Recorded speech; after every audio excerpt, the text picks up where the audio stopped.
Ja ruudun lopuksi tarjoilemme vauhtia ja vaarallisia tilanteita jääspeedwayn SM-kisoista. Speedway on pitkistä perinteistään huolimatta suurelle yleisölle varsin tuntematon laji. Kävimme seuraamassa, kun kotimaiset huiput kamppailivat Suomen mestaruuksista Varkaudessa.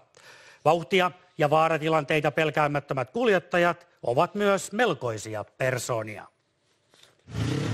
500-kuutioinen metanolilla käyvä nelitahtikone, jossa 2 vaihdetta, ei jarruja ja renkaissa lähes 3-senttiset piikit. Näiden pyörien käskijöitä totisesti voi nimittää aikamme gladiaattoreiksi. Jääspeedway ei ole heikkohermoisten puuhaa, mutta melkoisia velmuja kypärän alta paljastuu. Minä nyt olen yrittänyt saada näkyvyyttä asialle, että tätä voi tehdä melkein kukaan vaan haluaa tehdä. Tähän ei paljon aivotoimintaa tarvitse. Osaa kääntyä vasemmalle, niin pärjää melko pitkälle. Pakko on ollut joku, mikä luistaa tuossa jäällä. Nojaaksi lisää iskarina pyörälle. Nojaat jää. Saattais muuten ihan himpun verran hirvittää, jos tää laite olisi vielä käynnissä. Puhumattakaan, että melkein tämän verran pitäisi kallistaa, kun 100 vauhtia. Jääspeedway-kuljettajalta moinen luonnistuu. Ja siinä sivussa hän vielä kamppailee sijoituksestaan 3 muuta kuskia vastaan. Ei kai se niin hullu homma, että kyllä kai se mukavuuden takiahan tätä ajetaan.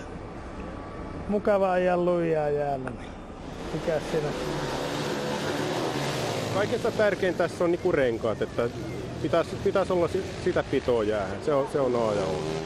Ei tällä niinku uhkarohkeudella pärjää. Että ensin pitää nyt vähän niinku olla sitä silmää tähän ajoon ja harjoittelua. Ja aika kovaa kuntoa tämä kuitenkin loppujen lopuksi vaatii. No se pomppii joka suunnassa. Että siinä on ihan työtä pysyä pyörän päällä. Varmaan johonkin kamppailulajiin pystyisi verrata. Että se on tosi intensiivistä. Järf ja Aakko etenevät päivän finaalissa ensin tasatahtiin, mutta sitten virhe pudottaa Järfin pelistä ja Aakko korjaa jo 9. Suomen mestaruutensa.